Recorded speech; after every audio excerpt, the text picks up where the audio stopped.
விஜய் வீட்டில் பார்ட்டி, கமல் வீட்டில் பார்ட்டி. அங்கே பார்ட்டியில் கோகைன் பயன்படுத்தப்படுகிறார்கள்.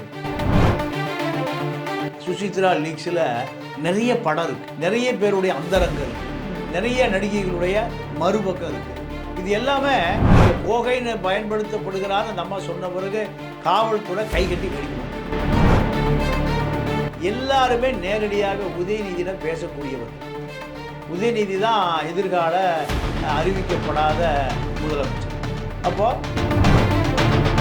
சுசித்ரா என்ன சொல்றது, இந்த பாவிகளுக்கு விமோசனமே கிடைக்காது.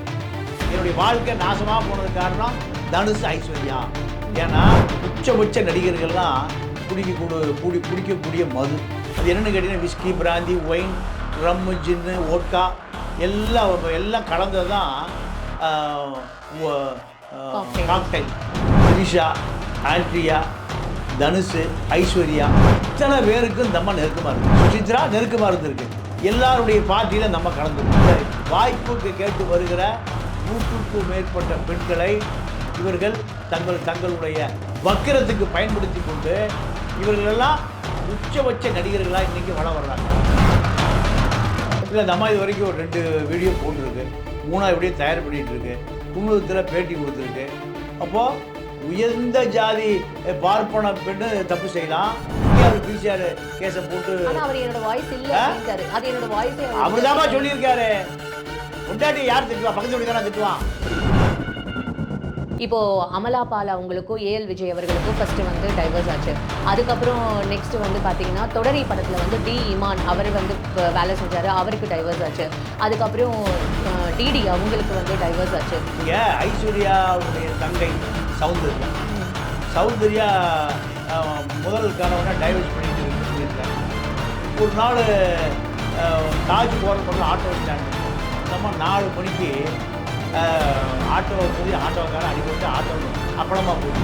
நம்ம பயில்வான் மாதிரி நான் பேசுகிறேன். பயில்வா இதை வந்து அக்கு வேறு ஆணி வேறு சொல்லி நம்ம சொல்லி சுசிக்கிறான். பயில்வானை கத்தி எடுத்து குத்த போகிறேன், துப்பாக்கியில் சுட போகிறேன், வீரங்கி வச்சு அடிக்க போகிறேன்.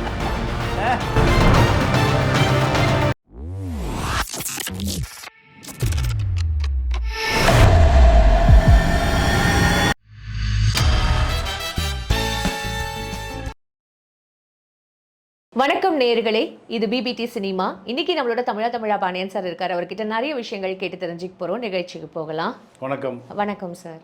இப்போது வந்து ட்ரெண்டிங்கில் என்ன விஷயம் இருக்குன்றது உங்களுக்கே தெரியும்.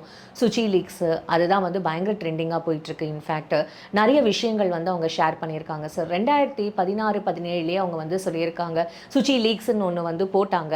ஆனால் அது வந்து என்னென்னா அவங்களுக்கே வந்து திருப்பி அது பேக் ஃபயர் ஆன மாதிரி அவங்க ஹஸ்பண்டு அவங்க வந்து மென்டல் அப்படின்ற மாதிரி ஒரு இதை சொல்லிட்டாங்க. அது மட்டும் இல்லாமல் அவங்க மனநிலை சரியில்லைன்னு சொல்லது மட்டும் இல்லாமல் அவங்களோட அக்கௌண்ட்லேருந்து அவங்க போடவே இல்லை, அது எப்படி போச்சுன்னே தெரியல அப்படின்ற மாதிரி நிறைய விஷயங்கள் வந்து அப்போ பரபரப்பாக பேசப்பட்டது. ஆனால் இப்போ அதுக்கு எக்ஸ்ப்ளனேஷன் கொடுக்குற மாதிரி இப்போ சடனாக வந்து சுசித்ரா அவர்கள் வீடியோ போட்டது ரொம்ப வைரலாக போயிட்டுருக்கு சார். அவங்க முக்கியமாக வந்து தனுஷ் அவர்கள் பற்றி தான் வந்து நிறைய விஷயங்கள், தனுஷ் அவர்கள் பற்றியும் அவங்களோட எக்ஸ் ஹஸ்பண்டான கார்த்திக் குமார் அவர்கள் பற்றியும் வந்து அவங்க 2 பேரும் வந்து ஒரு ஓரினை அந்த மாதிரியான ஒரு விஷயங்கள், ஹோமோசெக்சுவல் அப்படின்ற ஓரின சேர்க்கையாளர் அப்படின்ற மாதிரிலாம் இப்படி வந்து ஒரு பரபரப்பாக பகீரங்கமாக ஒரு குற்றச்சாட்டு வச்சுருக்காங்க சார். எப்படி சார் இதை எப்படி நம்ம வந்து இது வந்து கருத்து தெரிவிக்கிறதுக்கு ஒன்றும் இல்லை, அவங்களோட ஒரு விஷயம் தான். ஆனால் இது சினிமா பிரபலம் அப்படின்னு ஆயிட்டாலே எல்லாத்துக்குமே அவங்களும் வந்து ஒரு சோஷியல் ரெஸ்பான்சிபிலிட்டி மாதிரி இருக்குல்ல சார். அதுக்கு அவர் கார்த்திக் குமார் அவர்கள் வேறு வந்து சொல்லியிருக்காங்க, ஆமாம் நான் அப்படி தான், அதுக்கு என்ன இப்போ அப்படின்ற மாதிரி கேள்வி கேட்டிருக்காங்க சார். ஸோ இல்லை, கார்த்திக் குமாருடைய முன்னாள் மனைவி தான் சுசித்ரா.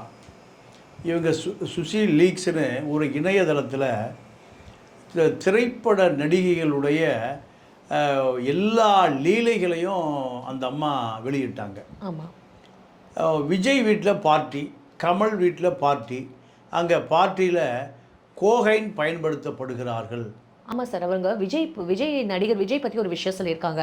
அவர் பார்க்கறதுக்கு தான் வந்து அவ்வளோ சாஃப்டாக இருக்கார், ஆனால் அவங்க வீட்டில் வந்து 2 நாளைக்கு ஒரு வாட்டி வந்து இந்த மாதிரி ஒரு பார்ட்டிஸ் நடக்கும் அப்படின்ற மாதிரி அவங்க இவ்வளோ ஓப்பனாகவே வந்து ஒரு ஸ்டேட்மெண்ட் கொடுத்துருக்காங்களே சார். இல்லை, அதுதான் சுசித்ராவை பொறுத்த வரைக்கும் ஏன் இந்த நிலைமைக்கு வந்தாங்கன்னா, கணவனால் அந்த அம்மா பழி வாங்கப்பட்டார். கார்த்திக்கு பழிவாங்கப்பட்டு டைவர்ஸ் ஆகி அப்பா இல்லை, அம்மா இல்லை, குழந்தை இல்லை, உற்றார் உறவினர் நண்பர்கள் சகோதரி இருக்காங்க, ஆனால் அவங்க இவங்களோட தொடர்பில் இல்லை. அப்போது அவங்க என்ன முடிவு பண்ணுறாங்கன்னா, அந்த அம்மா ஒரு ஹிந்து ரிப்போர்ட்டராக வாழ்க்கையை ஆரம்பிக்குது.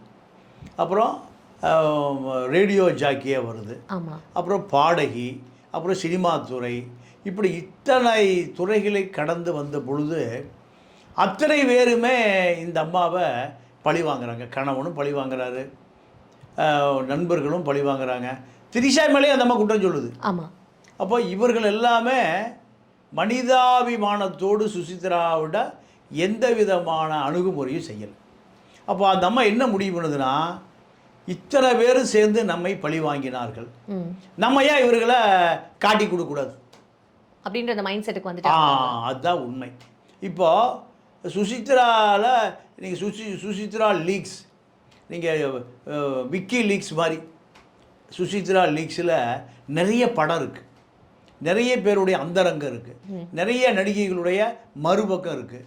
இது எல்லாமே நீங்கள் கோகைன்னு பயன்படுத்தப்படுகிறார் அந்த அம்மா சொன்ன பிறகு காவல்துறை கைகட்டி வேடிக்கை பார்க்குது. ஏன் வேடிக்கை பார்க்குது? நடிகர்கள்ன்றதுனாலயா சார்?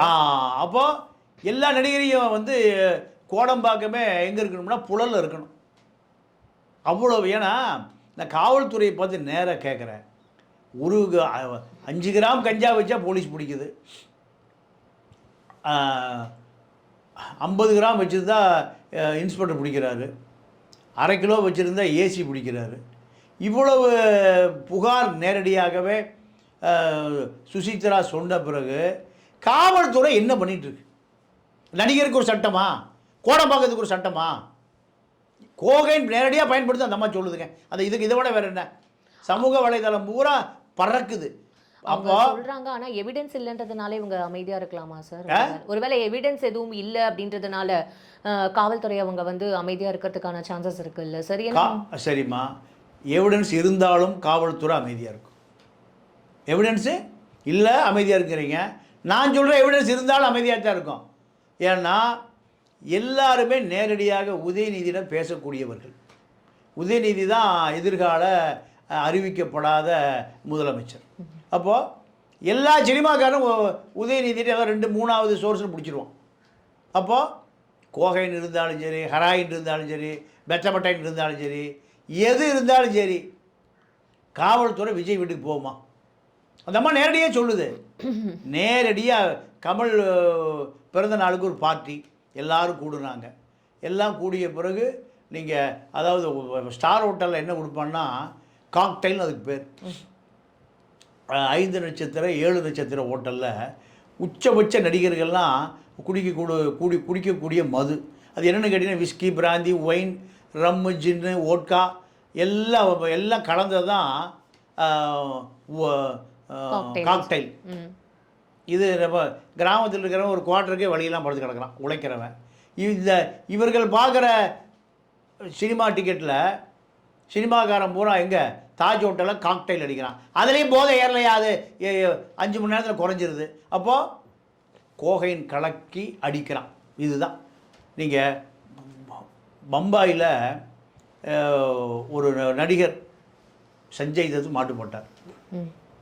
சிறையிலேருந்து வெளியவே வர முடியல. இப்போ பிரபலமான நடிகருடைய பையன் அவர் மாட்டு போட்டார். அப்போ காவல்துறையாக இருக்குது. நடிகனாக இருந்தாலும் சரி, நீங்கள் நடிகையாக இருந்தாலும் சரி, யாராக 100 கோடி ரூபா சம்பளம் வாங்கினா இருந்தாலும் சரி, 500 கோடி சம்பளம் வாங்கினா இருந்தாலும் சரி, காவல்துறையாக இருக்குது. இவ்வளவு தூரம் சுசித்ரா சொன்ன பிறகும் கோகைன்னு அந்த மாதிரி 100 இடம் சொல்லுதுமா. சரி, ஆதாரம் எங்கே நடந்தது பார்ட்டி, அங்கேருந்து விசாரணை ஆரம்பிக்க வேண்டியதானே? காவல்துறை அந்த பக்கமே போக மாட்டேங்குது சார். அவங்க அப்போ சுச்சி லீக்ஸ்ன்னு லீக் பண்ணும்போதே நிறைய நடிகைகள், ஆண்ட்ரியா ஆகட்டும் சரி, இல்லை த்ரிஷா அவர்கள் ஆகட்டும் சரி, அப்புறம் வந்து சஞ்சிதா ஷெட்டி, அப்புறம் கிரண் அவர்கள், இது மாதிரி நிறைய பேர் இருந்தாங்க சார். இவங்க இன்னொரு விஷயமும் வந்து சொல்கிறாங்க, தனுஷ் அவர்களும் சரி, அனிருத் அவர்களும் சரி, ஹேங்கோவர் அதில் தான் வந்து அவங்க வந்து ஸ்கிரிப்டே எழுதுவாங்க, அப்புறம் வேலையே செய்வாங்க அப்படின்ற மாதிரி இவ்வளோ விஷயங்கள் வந்து சொல்லியிருக்காங்களே சார். இல்லை, அந்த அம்மா அதில் அந்த முழுசாக அந்த அம்மாவும் இந்த குழுவிலும் அந்த அம்மாவும் இருந்திருக்கு. இருந்ததுனால தான் அந்த அம்மாவுக்கு இவ்வளோ விஷயம் தெரியும். வெளியிலேருந்து பார்த்தாலாம் தெரியாது. கண்டிப்பாக. அப்போது காவல்துறை அந்த பக்கமே போகல, திரைத்துறையும் அந்த பக்கமே போகல. நீங்கள் த்ரிஷா, ஆண்ட்ரியா, தனுஷு, ஐஸ்வர்யா, ஐஸ்வர்யா, ரஜினிகாந்த் இத்தனை பேருக்கும் இந்த அம்மா நெருக்கமாக இருந்திருக்கு. சுசித்ரா நெருக்கமாக இருந்திருக்கு. எல்லாருடைய பார்ட்டியில் அந்த அம்மா கலந்துருக்கு. நீங்கள் தான் அந்த அம்மா இப்போ நடந்தது பூராமே இன்ச்சு பைச்சே சொல்லுத. இப்போ ஏன் அந்த அம்மாவை காவல்துறை சம்மன் அனுப்பிச்சு ஏன் கேட்கக்கூடாது? கேட்கலாம். அப்போது தனுஷை பெரிய ஆள், அதனால் கேட்கக்கூடாது. த்ரிஷாவை ஒரு உச்சபட்ச நட்சத்திரம், நேரடியாகவே உதயநிதிக்கு தெரியும், அது கேட்கக்கூடாது. இப்படி இதுக்குள்ளே மிகப்பெரிய அரசியல் ஒளிந்திருக்கு. எனக்கு தெரிந்து கோடம்பாக்கத்திற்குரிய உச்சபட்ச நடிகர்கள் அத்தனை பேருமே வாய்ப்பு கேட்டு வருகிற பெண்களை நீங்கள் பால்படுத்துவது தொடர்ச்சியாக நடக்குது. அந்த பெண்கள்லாம் ஒரு ஊர்வலம் வந்தால் ஒரு 500 பேர் 1000 பேர் ஊர்வலம் எங்கே நேராக கோடம்பாக்கத்தில் டப்பிங் தியேட்டர் பக்கம் வர்றதுக்கு வந்து இத்தனை பேர் என்னுடைய வாழ்க்கையில் விளையாடி இருக்காங்கன்னு நேரடியாக சொல்ல முடியும். எனக்கு தெரிஞ்ச ஒரு நடிகர், ஒரு ஒரு ஒரு நீண்ட கால நடிகர், மூத்த நடிகர், வாய்ப்பு கேட்டு வருகிற பெண்களை பயன்படுத்தி கொண்டு ஒரு 1000 ரூபா புடவை கொடுத்துருவாராம். இன்னொருவர் இந்த பாவத்தை கழிப்பதற்கு 5000 ரூபா கொடுத்து அனுப்பிச்சுடுவாராம். இப்படியாக பல புகார் இருக்குது. இந்த வாய்ப்புக்கு கேட்டு வருகிற 100க்கும் மேற்பட்ட பெண்களை இவர்கள் தங்களுடைய வக்கிரத்துக்கு பயன்படுத்தி கொண்டு இவர்களெல்லாம் உச்சபட்ச நடிகர்களாக இன்றைக்கி வர்றாங்க. அப்போ சுசித்ரா அதுதானே சொல்லுது. சுசித்ரா அவருடைய ஸ்டேட்மெண்ட் என்னென்னா, இவர்கள் அத்தனை பேருமே நீங்கள் ஜீசஸ் சொல்கிற மாதிரி அத்தனை பேருமே பாவிகள், இந்த பாவிகளுக்கு விமோச்சனமே கிடைக்கணும் ஜீசஸ் சொல்கிறாரு. சுசித்ரா என்ன சொல்லுது? இந்த பாவிகளுக்கு விமோசனமே கிடைக்காது. என்னுடைய வாழ்க்கை நாசமாக போனதுக்கு காரணம் தனுஷ், ஐஸ்வர்யா. ஏன்னா என்னுடைய கணவன் நீங்கள் ஆண்மையற்றவன் என்று தெரிந்தவங்க 12 ஆண்டு காலம் போராடினேன். 12 ஆண்டு காலம் போராடி நான் அவர்கிட்ட விவாகரத்து பெறுவதற்கு, டைவர்ஸ் பெறுவதற்கு பல முறை முயற்சி பண்ணிய பிறகும் கிடைக்கல. நான் இதனால் பாதிக்கப்பட்டு, மனநலம் பாதிக்கப்பட்டு நான் இந்தியா விட்டே போயிட்டேங்குது.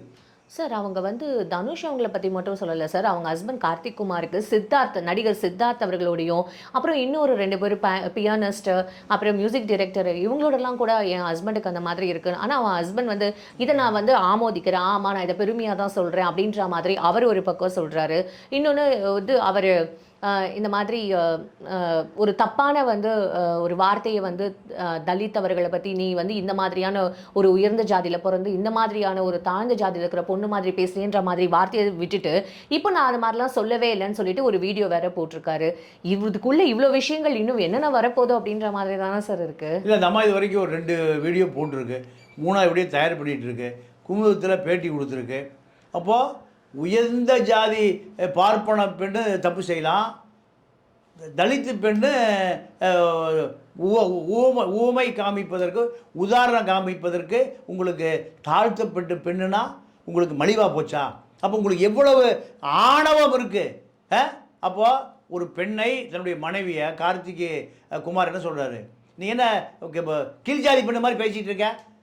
இதுக்கே அவர் பிசிஆர் கேஸை போட்டு அவர் என்னோட வாய்ஸ் இல்லை அப்படின்ட்டாரு. அது என்னோட வாய்ஸே அவர் தான்ப்பா சொல்லியிருக்காரு. பொண்டாட்டி யார் திட்டுவா? பக்கத்து வீட்டுக்காரன் திட்டுவான். அவரோட மனைவியாக இருக்கும்போது கார்த்திக் குமார் தான் பேசியிருக்காரு. இந்த வீடியோ குரல் பதிவை போய் டெஸ்ட் பண்ணால் அவர் தான் பேசுகிறாரு. அப்போது மேட்டுக்குடி பெண்கள் வந்து எதிர்த்து போராட மாட்டாங்க. ஒடுக்கப்பட்ட மக்கள் வீரம் இருக்கும், போராடுவான். இதுதான் உண்மை. அப்போது கார்த்திக் குமார், தனுஷ் போன்றவர்கள் என்ன நினைக்கிறாங்கன்னா, எந்த தப்பு செய்தாலும் திரைத்துறையில் இவர்களாக உச்சபட்ச நடிகர்கள், தீர்மானிக்கக்கூடிய சக்திகள், இரவு விருந்து, குடி, கூத்து, கும்மாளம், இப்படி பல விஷயங்கள் நடக்குது. இதெல்லாம் திரைத்துறையில் பெருமையாக பார்க்கப்படுது. ஆனால் சுசித்ரா பொறுத்த வரைக்கும் அந்த அம்மாவுக்கு இனிமேல் சினிமாவுக்குள்ளே போகிறதுக்கு வாய்ப்பே இல்லை. அத்தனை கதவுகளும் அடைக்கப்பட்டு விட்டது. அதனால் அந்த அம்மா என்ன பண்ணுது, இவர்களை கிழிச்சு தொங்க விடணும். அந்த அம்மா எமோஷனல் ஆகுது. நான் பேட்டி பார்த்தேன், எமோஷனல் ஆகுது. அப்போ என்ன காரணம் கேட்டிங்கன்னா, இத்தனை தவறுகளும் நடந்து கொண்டிருந்த பொழுதும் இந்த அம்மாவுக்கு தெரியும். சார் இங்கே ஒரு விஷயம் நம்ம வந்து இப்போது சமூக வலைதளங்களில் இப்போ இதுதான் சார் ரொம்ப வைரலாக போயிட்டுருக்கு.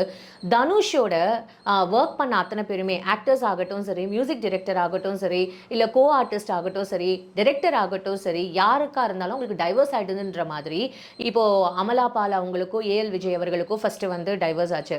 அதுக்கப்புறம் நெக்ஸ்ட் வந்து பார்த்தீங்கன்னா தொடரி படத்தில் வந்து டி இமான் அவர் வந்து வேலை செஞ்சார், அவருக்கு டைவர்ஸ் ஆச்சு. அதுக்கப்புறம் டிடி அவங்களுக்கு வந்து டைவர்ஸ் ஆச்சு. இப்போ கேப்டன் மில்லரில் ஒர்க் பண்ண ஜிவி பிரகாஷ் குமார் அப்புறம் சைந்தவி அவங்களுக்கும் டைவர்ஸ் ஆச்சு. இந்த மாதிரி நிறைய எக்ஸாம்பிள்ஸ் போடுறாங்க சார். இப்போ தனுஷ் அவர்களுக்கு ஆல்ரெடி அவங்க பேரில் நிறைய விமர்சனங்கள் இருக்கு. ஆனால் அதையும் தாண்டி வந்து இப்போ தனுஷ் அவர்களுக்கு என்ன விமர்சனம் இருந்தாலும் அவர் தான் பாலிவுட்லையும் நடிக்கிறாரு, இல்லை ஹாலிவுட்லையும் நடிக்கிறாரு. இந்த விமர்சனங்களையும் தாண்டி அவருக்கு ஒரு பக்கம் சப்போர்ட் இருந்தாலும் இன்னொரு பக்கம் இந்த மாதிரி அவதூறுகள் விமர்சனங்கள் ஒரு பேரில் இருக்கே சார். இல்லைம்மா, தனுஷை பொறுத்த வரைக்கும் தனுஷ் வந்து ஒரு கவுபாய். சினிமா துறையிலையும் சரி, சொந்த வாழ்க்கையிலையும் சரி, இல்லைன்னா ஐஸ்வர்யா விவாகரத்து பண்ணிட்டு போக வேண்டிய அவசியம் இல்லை. நீங்கள் ஐஸ்வர்யா அவருடைய தங்கை சௌந்தர்யா முதல் கணவனை டைவர்ஸ் பண்ணிட்டு இருக்கு வீட்டில். ஒரு நாள் தாஜ் கோரமண்டல் ஆட்டோ ஸ்டாண்டு, அந்த அம்மா 4 மணிக்கு ஆட்டோ மோதி ஆட்டோக்காரன் அடிபட்டு ஆட்டோன்னு அப்பளமாக போச்சு. அடுத்த 5வது நிமிஷத்தில் நீங்கள் தனுஷ் அங்கே நிற்கிறார். எங்கே அந்த சோழா ஹோட்டலுக்கு முன்னாடி ஆட்டோ ஸ்டாண்டில். பத்திரிகை செய்தி இதெல்லாம். அப்போ எப்படி 5 நிமிஷம் 2 பேரும் வர முடிஞ்சது? அப்போ 5 நிமிஷத்துக்கு முந்தி 2 பேர் 4 மணிக்கு எங்கேருந்து 2 பேர் கிளம்பி வந்தீங்க? 2 பேர் எங்கே? இப்படி நிறைய விஷயம் இருக்குது. நம்ம பயில்வான் மாதிரி நான் பேசலை. பயில்வா இதை வந்து அக்கு வேறு ஆணி வேற சொல்லி இந்த அம்மா சொல்லு சுசித்ரா, பயில்வானை கத்தி எடுத்து குத்த போகிறேன், துப்பாக்கியில் சுட போகிறேன், பீரங்கி வச்சு அடிக்க போகிறேன். இல்லை சார், அவங்க எந்த அளவுக்கு மன உளைச்சலில் இருக்காங்கன்றது அவங்களோட வீடியோ பார்த்தாலே நமக்கு இல்லை. அந்த அம்மா என்ன சொல்லுது, கார்த்திக் குமார்கிட்ட காசு வாங்கிட்டு பயில்வான் என்னை பற்றி பேசிகிட்டே இருக்காரு, அதனால் மன உளைச்சல் ஆகுறது. உண்மையாகவே ஒரு பெண் அப்படின்னு பார்த்தா பாவமாக தான் இருக்குது சார். அவங்க எவ்வளோ அவங்க வாழ்க்கையில் உண்மைதான். நம்ம அது எப்போவுமே பெண்கள் பக்கம் தான். ஆணுக்கு பெண்ணுக்கு சண்டை நடந்ததுன்னா நான் எப்போவுமே பெண்கள் பக்கம் தான் இருப்பேன். ஏன்னா இப்போ ஆணாதிக்க சமூகத்தால் வஞ்சிக்கப்படுபவர்கள் பெண்கள். அந்த அம்மா பாவமாக இருக்குது. ஆனால் இதில் என்ன விஷயம்னா உண்மைகளை இந்த அம்மா சொல்ல ஆரம்பிச்சிருச்சு. இதை திரையுலகம் கண்டிப்பாக கவனத்தில் எடுத்துக்கொள்ள வேண்டும்.